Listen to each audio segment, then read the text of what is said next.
우리가 계속해서 예수님의 비유의 말씀을 나눠가고 있는데 오늘은 9번째 잃은 양을 찾은 목자의 비유입니다. 오늘 특별히 누가복음 15장 공통점이 있습니다. 세 가지 비유가 나오는데 그 공통점이 있다고 한다면 잃은 것을 찾았다. 첫 번째는 잃은 양을 찾은 목자의 그 심정이 나오고요. 두 번째는 잃은 드라크마, 잃은 은전을 찾은 한 여인의 기쁨을 소개하고 있고요. 그리고 마지막으로 잃어버린 아들, 탕자, 잃어버린 아들을 찾은 아버지의 기쁨을 노래하고 있습니다. 공통점이 있다고 한다면 잃은 것을 찾았다. 이게 왜 이렇게 중요할까? 잃은 것을 찾는 것. 종교개혁가 마틴 루터는 내가 내일 죽는다고 한다면 딱 한 번 설교할 기회가 있다고 한다면 성경 66권 가운데 누가복음 15장 가지고 설교하겠다. 이렇게 얘기를 합니다. 성경에는 수많은 메시지, 수많은 하나님의 뜻이 있는데 내가 내일 당장 죽는데 오늘 딱 설교한다고 한 편 설교한다고 한다면 이 누가복음 15장의 말씀을 가지고 설교하겠다. 왜일까요? 이 비유에는 하나님 아버지의 마음이 그대로 녹아내려 있어요. 예수님의 마음이 예수께서 이 땅에 오신 목적이 그대로 녹아내려져 있습니다. 그래서 중요한 거예요. 여러분, 예수께서 이 땅에 왜 오셨습니까? 주님 스스로 말씀하셨죠. 인자가 온 것은 잃어버린 자를 찾아 구원하려 함이니라. 잃어버린 자를 찾아 구원하기 위해서 내가 왔다. 잃어버린 것을 찾는 것, 이게 바로 예수님의 마음이고 하나님의 의도이고 하나님의 섭리라는 겁니다. 여러분, 많은 순간 우리는 이런 얘기를 많이 하죠. 나는 예수님을 섬긴다. 우리가 신앙생활을 왜 합니까? 예수님 섬기기 위해서. 근데 잘 보세요. 실제로 예수님께서는 성경에서 한 번도 나를 섬겨라 이렇게 말씀하신 적이 없어요. 나를 따르라고 말씀하셨지. 여러분, 주님을 섬기고 믿음의 대상으로 경배하는 것은 바울신학, 요한신학으로 가서 나오는 거지 예수님 스스로는 자신에 대해서 나를 섬기라고 말씀하신 적이 없어요. 나를 따르라고 말씀하셨지. Follow me. 나를 따르라. 누가복음 9장 23절 말씀, 아무든지 나를 따라오려거든 자기를 부인하고 날마다 제 십자가를 지고 나를 따를 것이니라. 나를 따라오려거든 십자가 지고 나를 따라라. 주님 따르라고 말씀하셨지 섬기라고 말씀하신 적이 없습니다. 그러면 예수님 어떤 분이세요? 하나님의 아들이시고 우리의 경배의 대상, 섬김의 대상입니다. 우리가 주님을 섬긴다고 할 때에 무작정 말씀의 의도와 상관없이 그냥 절하고 섬기면 자칫 잘못하면 우상숭배될 수 있다는 거예요. 예수님의 말씀의 의도, 예수님을 따라갈 때에 따름이 먼저고 그 다음에 섬김이 오는 거예요. 한마디로 가면 우리가 제대로 주님을 따라가야 주님을 제대로 섬길 수 있다는 겁니다. 할렐루야. 주님을 제대로 따라가야 주님을 제대로 섬길 수 있습니다.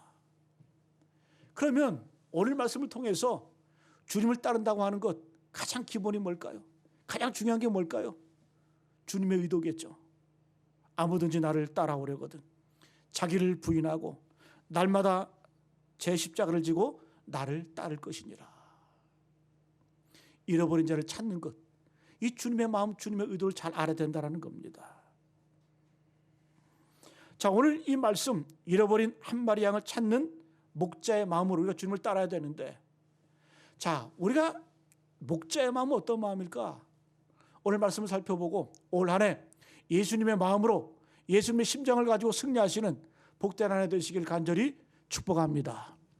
자, 첫 번째, 잃어버린 양을 찾은 목자의 마음은 첫 번째, 거절하지 않는 마음이에요.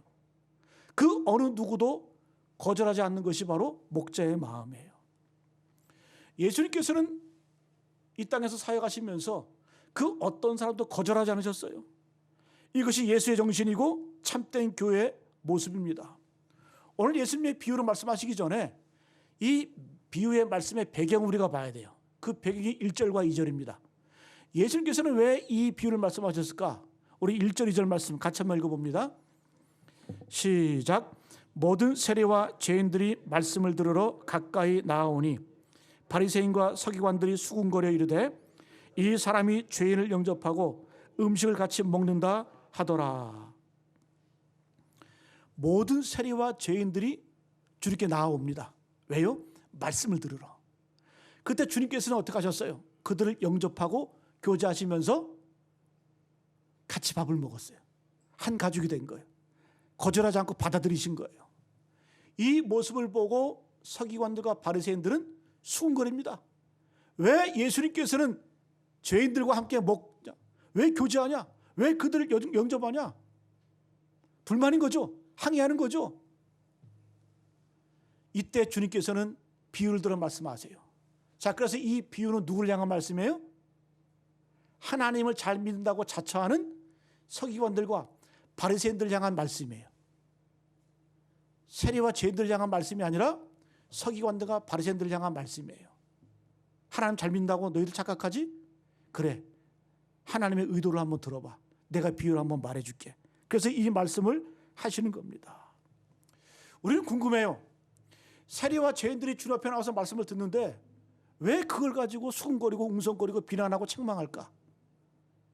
이 당시에 세리와 죄인들은 어떤 존재들일까? 여러분, 이 당시 세리와 죄인은 성전에 들어갈 수 없었어요. 또 유대인의 모임인 회당에도 들어갈 수가 없었어요. 원천적으로 성전과 회당에서 봉사가 된 인물들이에요. 그러니까 하나님을 믿을 수가 없어요. 혼자서 하나님을 믿어야 돼요. 거절당하는 인물들이에요. 거절당한 대표적인 그 부류가 바로 세리와 죄인들입니다. 여러분, 이들의 충격은 얼마나 컸을까? 하나님을 사모하는 열정이 있고 하나님을 사모하는 마음이 있고 예배에 대한 갈급함이 있는데 거절당하는 거예요. 성전에 못 들어가, 회당에 못 들어가. 여기 세리와 죄인다라고 말했는데 그 서기관들과 바리새인들은 죄 안 지었어요? 여기서 말하는 세리와 죄인들은 들킨 죄인들이에요. 바리새인들, 서기관들은 들키지 않은 죄인들이에요. 다 죄인이에요. 그런데 들켰다 그래서 여러분, 이 당시 세리들은 어떤 존재입니까? 매국노 아니에요? 돈은 많아. 같은 동족의 고혈을 짜고 착취를 해서 로마에 세금을 바치고 부를 누렸던 사람들이 세리들이에요. 여러분, 그들 마음껏 어떤 마음이 있을까? 내가 이렇게 살아서는 안 되는데, 이게 내 모습이 아닌데, 얼마나 갈급함, 죄사함의 은총에 대한 그러한 마음이 있었겠어요. 그러나 회개할 수조차도 없는 그 존재들이 바로 세리들이었어요. 여기서 말하는 죄인들은 들킨 죄인들, 낙인 찍힌 죄인들이겠죠. 근데요, 주님께서는 어떻게 해요? 그들을 다 받아들이시고 영접하시고 교제 나누시고 함께 밥 먹었어요. 함께 식사했어요. 여러분, 오늘 말씀 우리가 잘 보셔야 돼요. 이 말씀은 누굴 향한 말씀이냐? 서기관들과 바리새인들, 바로 우리를 향한, 지금 하나님을 믿고 있는 우리를 향한 그런 말씀인 줄로 믿습니다. 이러면 교회 들어갈 때 거절당한 대표적인 인물, 우리 역사 가운데 있잖아요. 인도의 위대한 지도자 마하트마 간디.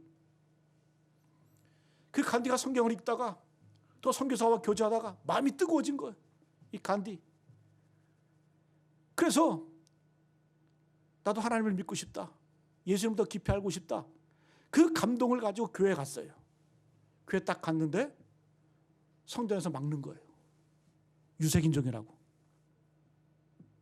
피부가 다르다고. 막아버리는 거예요. 들어올 수 없다. 이때 여러분, 간디가 유명한 말을 하죠. 예수는 좋으나 교회는 싫다. 좀 더 구체적으로 말하면 예수님은 좋다. 그러나 예수 믿는 자들은 싫다라는 거죠. 왜? 거절당하는 그 모습. 이 자기가 성경을 통해서 읽었던 예수님은 이런 모습이 아닌데, 그러나 그 예수를 따르는 자들의 모습이 완전히 다르거든. 실망한 거예요. 여러분, 간디는 늘 가방을 들고 다녔다 그래요. 그 가방이 늘 빈 가방이었어요. 빈 가방. 근데 유일하게 들어있던 것이 있는데 그게 뭐냐? 성경책이에요. 성경책. 특별히 이 간디는 예수님을 존경을 해서 예수님의 그 산상순 마태복음 5장부터 7장까지 이 산상설교의 말씀을 늘 읽고 묵상했다 그래요. 그런 어떻게 교회는 나가지 않았어요. 그런 예수 숭배자였지만 기독교인은 아니었다는 거예요. 간디는 힌두교도 아닙니까? 지도자였잖아요. 만약에 역사 가운데 그를 교회가 받아들이고 영접하고 그 예수님 믿는 자로 기독교를 개종했다고 한다면 오늘날의 인도 달라졌겠죠. 오늘날의 네팔 달라졌겠죠. 여러분 지금 선교사들이 인도에서 네팔에서 저도 네팔을 가보니까 그 한 명 전도하기가 얼마나 힘든지.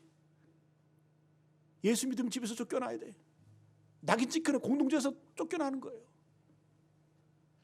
여러분 이렇게 구원의 그 기회가 있었어요. 선교의 기회가 있었어요. 누구 때문에 놓친 거예요? 바로 믿는 자들 때문에. 하나님을 열심히 잘 믿고 잘 따른다고 하는 그 자들 때문에 선교의 길이 막혀버렸다는 거예요. 여러분 오늘 되돌아보길 바랍니다. 이것이 우리의 모습은 아닌지요. 오늘날 우리에게 세리와 죄인들은 누구입니까? 여러분 교회에 오시면 다 좋고 다 기쁩니까? 때로는 만나고 싶지 않은 사람들이 있어요. 상대하고 싶지 않은 부류들이 있어요. 불교하는 사람도 있고 피곤하게 접근하는 사람도 있고 외면하고 싶은 사람도 있고 저 사람하고는 섞이고 싶지 않아. 그런 사람들이 있어요. 알고 지내기 창피한 사람들. 그 사람들이 세리와 죄인들이에요. 그런데 그 사람들을 거절하고 배척하고 등한시하면 나도 뭐다? 서리관과 바리새인들로 될 수밖에 없다라는 겁니다. 그런 교회는 더 이상 교회가 아니라는 거예요. 여러분 사실상 교회는 아둘람굴과 같아요. 아둘람굴. 아둘람굴이 어떤 굴이었어요? 사무엘상 22장에 보게 되면 이 다윗이 왕이 되기 이전에 사울 왕에게 쫓깁니다. 10수년 동안 광야로 또 적국으로 도망다니면서 핍박을 당해요. 고난을 당해요. 이 다윗이 광야로 도망을 가요. 도망을 가서 갈 데가 없어서 굴로 도망을 갑니다. 그 굴이 아둘람 굴이에요. 이 굴로 도망갔을 때에 수많은 무리가 따라와요. 어떤 사람들 환난당하고 마음이 원통하고 빚진 자들, 요즘으로 하면 불황자들, 거지들, 갈데 없는 사람들, 그 사람들이 400명가량 다윗을 따라옵니다. 성경은 뭐라고 말합니까? 다윗은 그들의 우두머리가 되었다. 거지두목이 되었다. 잘 보세요. 도망 다니려면 때로 몰려다니면 안 돼. 눈에 확 띄어요. 도망 다닐 때는 소수로 이렇게 도망 다녀야 돼. 또 싸워도 게릴라전으로 싸워야 돼. 근데 400명이 한꺼번에 몰려다녀 보세요. 그럼에도 불구하고 다윗은 어떻게 해요? 다 받은 거예요. 다 받아들이는 거예요. 마음이 원통하고 환난당하고 빚진 자들, 심지어 그들의 우두머리가 됩니다. 이 마음을 하나님이 아시는 거예요. 여러분 주님께서 다윗을 향해서 뭐라고 말씀해요? 너는 내 마음에 합한 사람이다. 어떤 마음? 거절하지 않는 마음, 다 용납하는 마음. 여러분 우리가 받아들인다고 하는 것 가족됨을 의미합니다. 여러분 가족을 한번 잘 보세요. 우리가 자녀를 낳을 때 꼭 자기가 원했던 이상적인 자녀 낳는 거 아니잖아요. 그렇잖아요?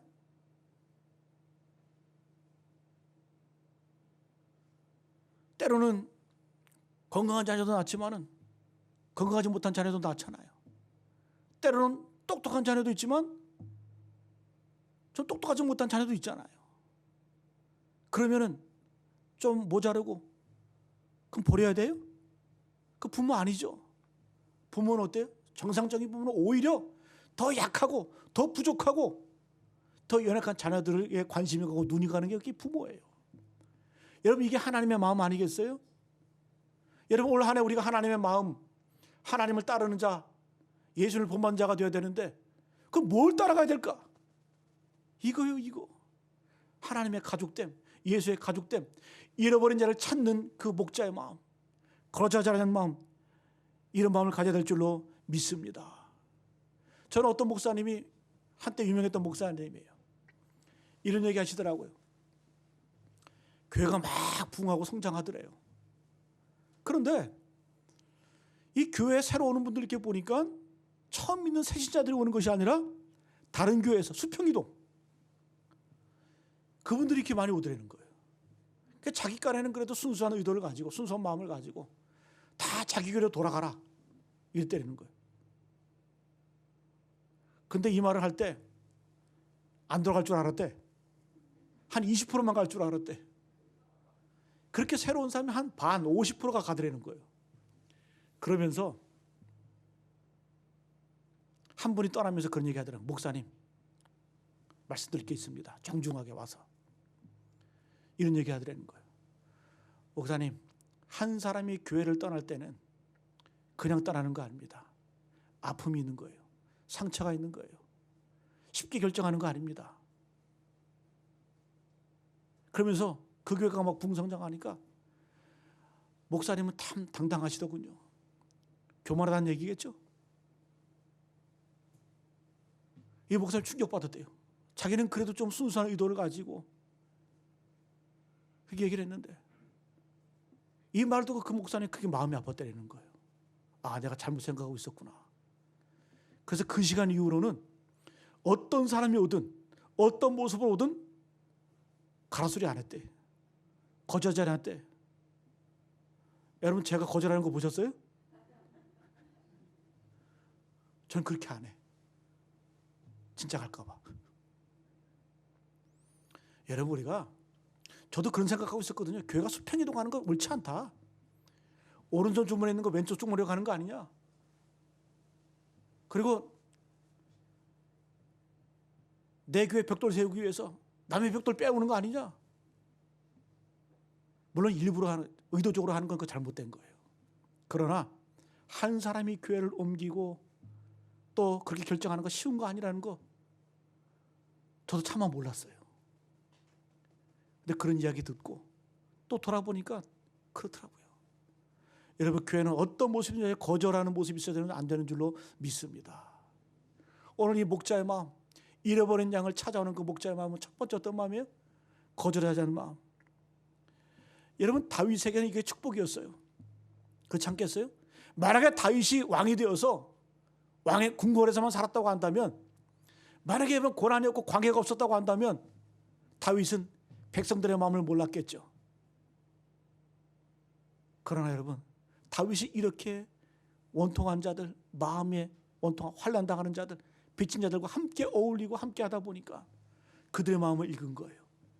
나중에 그들이 훈련받고 성장해서 다윗 왕궁의 큰 주춧돌이 됩니다. 이게 교회라는 거예요. 이게 공동체라는 거예요. 아둘람 교회, 아둘람 공동체. 여러분 이런 사람이 지도자인 거예요. 지도자인 거예요. 올 한해 이제 2022년도에는 우리가 새로운 대통령을 뽑습니다. 여러분 교회에서도 좌파 우파 다 있어요. 그러나 저는 정치 얘기 안 하잖아요. 제가 사사에서는 얘기해도 절대 여러분 신앙보다 믿음보다 이념이 앞서서는 안 돼요. 어떤 분들은 교인들끼리 상종을 안 하더라고요. 정치 색깔이 다르다고. 그 여러분 우상숭배하는 거예요. 어떻게 여러분 이념이 믿음보다 앞섭니까? 어떻게 정치 좌파 우파가 하나님 믿는 도리보다 앞섭니까? 그거 잘못된 거라는 거죠. 그러나 우리가 지도자를 뽑을 때 한 가지 기준이 있어야 돼요. 이 사람이 과연 백성들의 마음을 읽느냐, 백성들의 마음을 아느냐, 그렇게 살아왔느냐, 그걸 보는 겁니다. 다윗이 그랬다라는 거죠. 거절하지 않는 마음, 어떤 사람이든지 수용할 수 있는 그 마음, 그 마음을 하나님이 기뻐하시고 하나님께서 사용한 줄로 믿습니다. 자, 두 번째, 우리가 목자의 마음을 가져야 되는데 이 목자의 마인드는 어떤 마인드일까요? 우리 4절 말씀 같이 한번 읽어봅니다. 4절 말씀 시작. 너희 중에 어떤 사람이 양 100마리가 있는데 그 중에 하나를 잃으면 99마리를 들에 두고 그 잃은 것을 찾아내기까지 쫓아다니지 아니하겠느냐. 요 4절 한 구절이 목자의 마인드, 목자의 마음이에요. 잘 보세요. 목자의 마인드와 비즈니스 마인드는 달라요. 비즈니스 마인드, 이 세상의 마인드는 효율성을 따집니다. 생산성을 중요시합니다. 그런 시대에 우리가 살고 있어요. 효율적이고 생산적인 시대를 살고 있어요. 자, 그러면 이런 관점에서 봤을 때 이 목자가 99마리의 양을 들에 두고 한 마리 양을 찾아간다. 찾는다. 생산적인 거예요? 효율적인 거예요? 아니에요. 가장 비효율적이고 가장 비생산적인 행동인 거예요. 요즘에 이런 소리 많이 하죠. 선택과 집중. 선택과 집중. 쉽게 말하면 되는 것도 선택해라. 되는 것에 집중해라. 그런 얘기 안 해요? 그럼 목자의 마인드 그런 걸까요? 여러분, 만약에 목자의 마음이 이런 마음에 또 간다면 건강한 99마리 양들 잘 길러서 새끼 낳고 기르면 1000마리, 5000마리 되는 거 금방 해요. 일도 안 해요. 이게 선택과 집중이고 이게 효율성이고 이게 생산적인 거예요. 이게 비즈니스 마인드예요. 여러분, 사실 한번 잃어버린 양 한번 생각해 보세요. 문제 있는 거 아니에요? 적응력도 떨어지고 친화력도 떨어지고 건강하지 못하는 거 그룹에서 떠난 거 아닙니까? 뭔가 문제가 있는 거예요.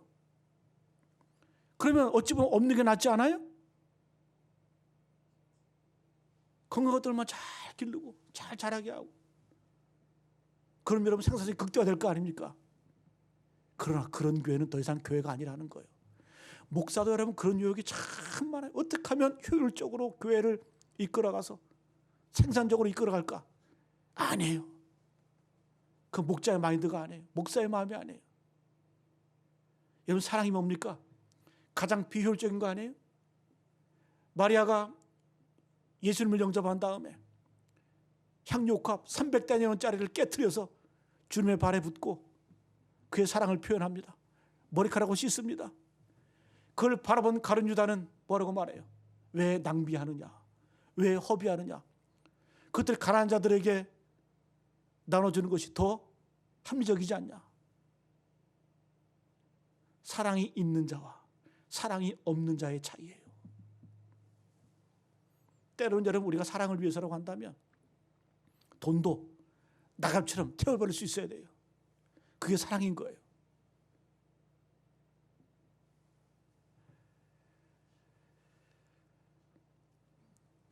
여러분, 우리가 사회적인 합의가 뭐예요?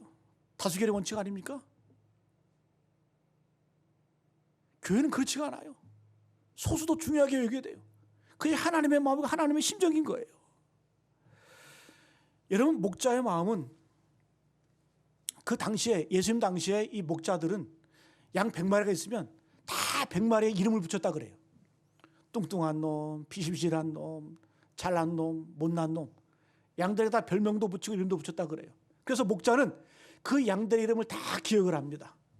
요한복음에 보면 목자가 양들의 이름을 하나하나 부르는 그 장면이 나오죠. 실제로 이 목자들은 그 양들의 이름을 하나하나 다 기억을 해요. 이것이 가족이라는 거죠. 여러분, 가족에 자녀가 10명이 있어요. 하나 잃어버렸어요. 그 누군가 와서 9 있으니까 괜찮아. 이게 말이 됩니까? 하나 잃어버렸는데 하나 더 낳으면 되지. 이게 계산이 되는 거예요? 여러분, 절대 가족, 사랑이라는 것은 어떤 인간의 합리성으로 설명될 수 없는 거라는 거죠. 여러분, 오늘날의 교회가 이런 모습이 얼마나 많이 있습니까? 뭐 꽁 잡는 게 매라고. 아니에요. 그렇지 않아요.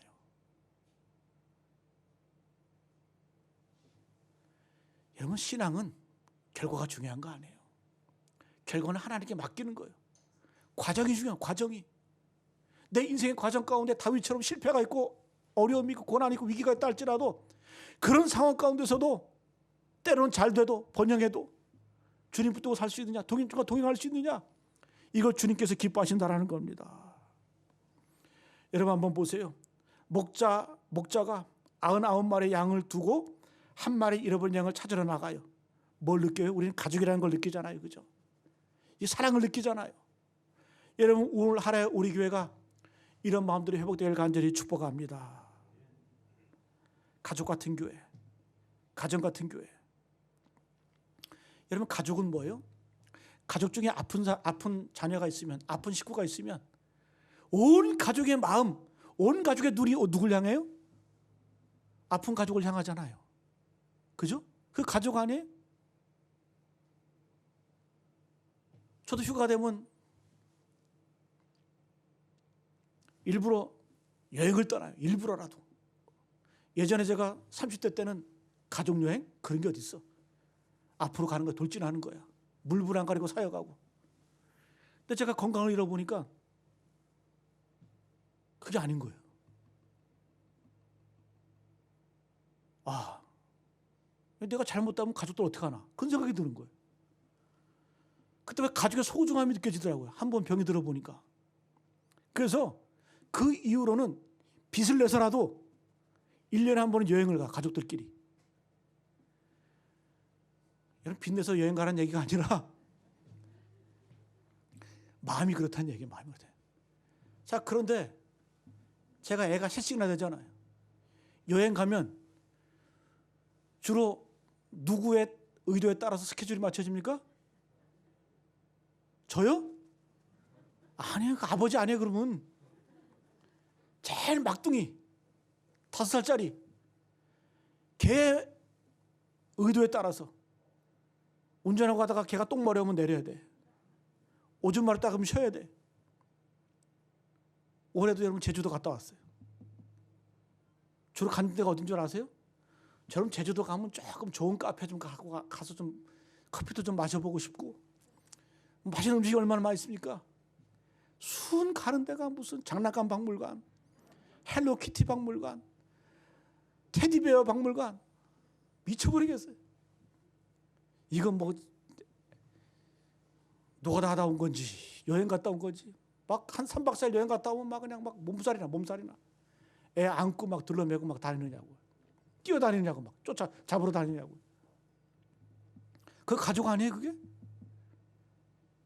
여러분, 가족에서 힘센 사람, 그 사람 의도대로 오면 그렇게 움직입니까? 아니에요. 가장 약하고 가장 어린 그런 의도대로 가는 거예요. 여러분, 섭섭해하지 마세요. 이미 믿는 우리들은 다 그런 것들 용납하고 받아들이고 그럴 수 있어야 돼요.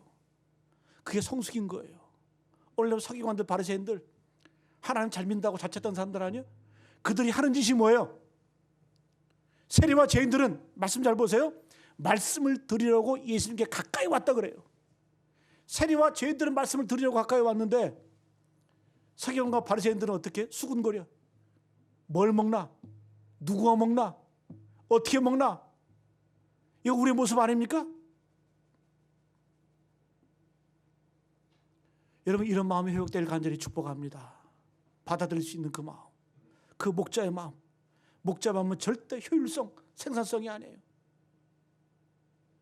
가장 약하고 가장 부족하고.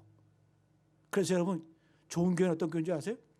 새로운 분들이 가장 잘 적응할 수 있는 교회가 좋은 교회예요.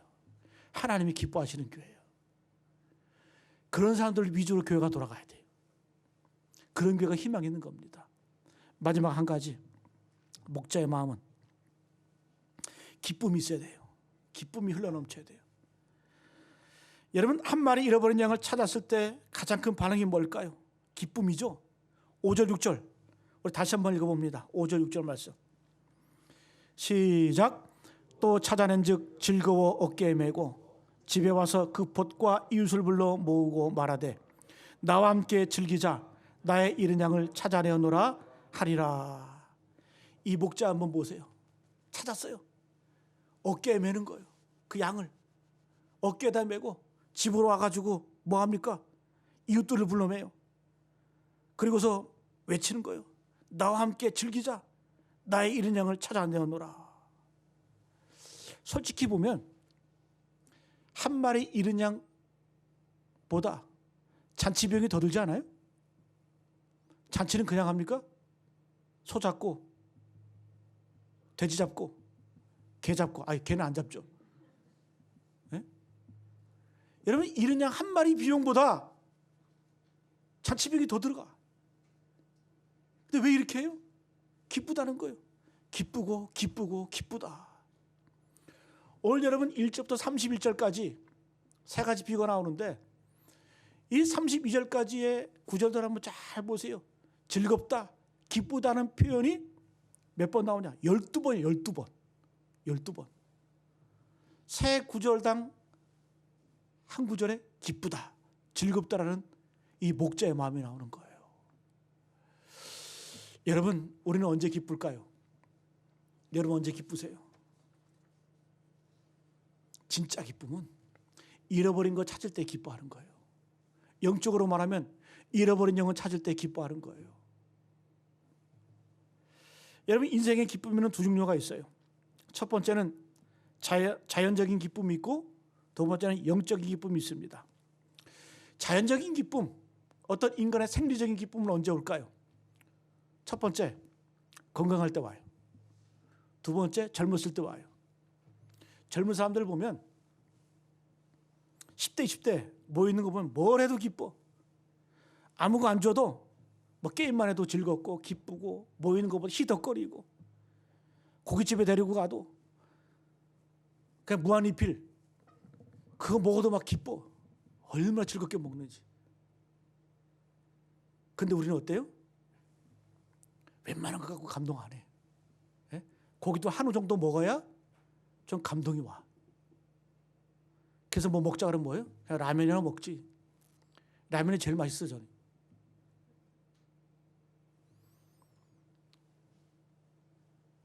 젊을 때 기뻐. 젊을 때 기쁜 거예요. 제가 예전에 운동 모임 할 때, 운동 끝나면 항상 이렇게 밥을 먹고 이부 순서로 카페 가서 커피를 마셨거든요. 그 저희 이제 족구 멤버가 한 20명 됐는데 항상 이제 밥을 먹고 또 이렇게 커피를 마셔요. 일주일에 뭐 한두 번밖에 안 모이니까. 근데 제가 잘 가던 그 카페, 고양시에 있는 카페인데 이상하게 그 카페에는 아줌마들이 이렇게 많아요? 그 왜 그럴까? 이유를 보니까 그 카페 사장님이 30대 중반이야. 멋있게 생겼어요. 또 서빙하는 친구들도 이렇게 보면 잘생겼어요. 그래서 저는 그 아줌마들의 눈빛을 한번 봤어요. 그 멋진 사장을 바라보는 그 눈치를 보니까 아주 막 그냥 눈에서 꿀이 떨어져요. 기쁜 거예요. 뭔가 한번 해보려고 기쁜 게 아니라, 의도적으로 이렇게 바라보는 게 아니라, 제가 봤을 때는 그냥 젊은 것만 봐도 그냥 이쁜 거예요. 젊은 것만으로도 아름다운 거예요. 여러분 그렇지 않아요? 여러분 우리가 좀 나이가 점점 들어갈수록 애들 보면 어때요? 젊다는 것만으로도 기쁘고 젊다는 것처럼 보기 좋지, 아름답잖아요. 그죠? 그게 젊다는 거예요. 그 카페 잘 되는 거 보고 저희 팀원 중에 목사님 두 분이, 은퇴를 얼마 앞둔 그 목사님 두 분이 그런 얘기 하더라고요. 아, 우리 둘이 저기 은퇴하고 조금 외곽에다가 커피숍 하나 차리자고, 좀 멋지게 한번 노년을 보내자고. 그 제가 그랬어요. 제발 그런 짓 좀 하지 말라고. 영감 둘이, 노인네 둘이 커피숍 차리고 앉아 있으면 그 누가 오겠냐고. 신내나고. 착각하지 마시라고 제가 그랬어요. 우린 뭐 70 먹어도 형이라 그러거든요. 그때 운동 같이 하는 분이. 그래서 제가 막 그랬죠. 제발 그런 짓 좀 하지 말라고. 그 젊었을 때 얘기지. 나이값 좀 하시라고, 좀 이제는 좀 자중하시라고. 언제 우리는 기뻐요? 젊었을 때. 또 건강할 때 기쁘잖아요. 근데 우리에겐 또 다른 기쁨이 있어요. 영적인 기쁨이죠. 영적인 기쁨. 이게 진짜 기쁨인 거예요. 사도 바울도 얘기했잖아요. 우리의 겉은 후패하나 우리의 속은 날로 새롭도다. 우리의 겉모습 나이 들어가면서 무릎도 구부러지고 주름도 생기고 겉은 저는 후패해져요. 그러면 우리의 기쁨은 어디 있을까요? 사도 바울은 그 기쁨이 우리의 속은 날로 새롭도다. 날마다 새롭다. 그 기쁨 가지고 찬양하고 노래하는 거예요. 영적인 기쁨, 선교하는 기쁨, 예배하는 기쁨, 기도하는 기쁨, 섬기는 기쁨. 세상을 우리는 바보라고 말해요. 왜? 전혀 효율적이지 않거든요. 전혀 비생산적인 거거든요. 전혀 남는 게 아니거든요. 그러나 우리는 기뻐요. 왜? 하나님의 마음이 있기 때문에. 하나님의 그 의도와 하나님의 그 우리를 향하신 그 뜻이 그것이기 때문에 우리는 기뻐할 수 있는 건 줄로 믿습니다. 여러분 되돌아보세요. 우리 주변에 세리와 죄인들이 얼마나 많은지. 여러분, 우리가 전도 안에서 오는 분들도 있지만 차마 내 스스로가 교회 갈 수 없는 그런 분들이 있어요. 차마 형편이 안 돼서 갈 수 없는 분들이 있어요. 그런 분들 한 번만 건면해 보세요. 한 번만 전화해 보세요. 쉬고 있는 분들 따뜻한 말로, 다정한 말로. 그 여러분 목자의 마음 아니겠어요? 그게 하나님의 그 기쁨이 되는 거 아니겠어요? 여러분 오늘 한번 보세요. 두 부류가 나오죠. 세리와 죄인들, 성전에 갈 수 없고 하나님을 만날 수 없고 그 불쌍한 세리와 죄인들, 그들은 어떻게 해요? 주님께 나아갔어요. 달려갔어요. 오늘 말씀 보니까 가까이 갔다 그래. 가까이 갔다 그래. 1절에 말씀을 들으려고. 여러분 그 마음 아십니까? 그러나 자기 권리가 있는 서기관과 바리새인들, 하나님을 잘 안다고 자처하는 그 사람들은 어떻게 해요? 수군거리는 거예요. 쑥덕거리는 거예요. 예수님 어떻게 하나? 뭘 먹나? 누가 먹나? 누가 교제하나? 비난하고 책망하고 욕하는 거예요. 어느 길을 가시렵니까? 오늘 말씀을 마치겠습니다. 잃어버린 양을 찾은 목자의 마음. 이 마음이 바로 올 한 해 우리의 마음이 될 줄로 믿습니다. 이런 교회 모습이 진짜 교회 모습이에요. 거절하지 않는 교회. 그 어느 누구도 용납하고 받아들일 수 있는 그런 교회. 두 번째는 목자의 마인드는 절대 효율성 따지는 거 아니에요. 사랑을 위해서라면, 가지려고 한다면 우리가 여러분 비용 드는 것 그런 거 따져서는 안 되는 거예요. 마지막, 기쁨이 흘러넘쳐야 돼요. 우리의 기쁨은 세상이 주는 기쁨이 아니에요. 세상이 알 수 없는 그 기쁨, 세상이 감당할 수 없는 그 기쁨, 우리는 이미 소유하고 있는 거예요. 이 기쁨을 누리시길 간절히 축복합니다.